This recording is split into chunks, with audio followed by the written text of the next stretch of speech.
First of all, I would like to thank Miss Divine for inspiring me to make more videos. Madyong adlaw kaninyong tanan. Ako ni si Ira, taga Pilipinas na niabot diri sa India. So mauday nilang gitawag nga mango pickle or achar dire.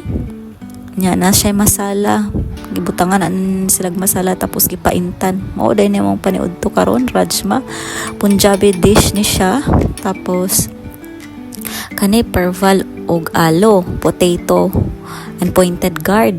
Tapos kani naghimo kog fried rice kay nahuma si Mami G may naghimo sa kuan sa tanang kanuna mo sudan. So ako maghimo ko og anang fried rice kay nami daghang kuan dire bahaw dire dili mahurot.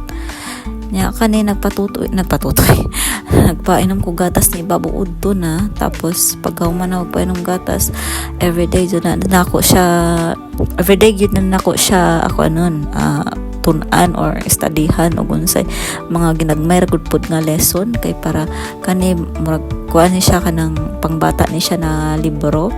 Tapos adlaw-adlaw nako na siya gina kuan kay para masanay na siya magbasa banda kanang kuan pod di na siya maglisod, di ba kay mga competitive ay mga tao diri no. Tapos pagkahapon gilaag siya sa kuang sayang fuwa or auntie niya mo na yang auntie mo igagaw sa kong bana. Tapos nagsakay sila bike, laglag sila, libot-libot dire, libot-libot dito. Tapos dugay kayo sila ng huli, oy naguol ko gamay pod nya mauni nang huli na sila. Tapos maura to ugma na pod, bye bye.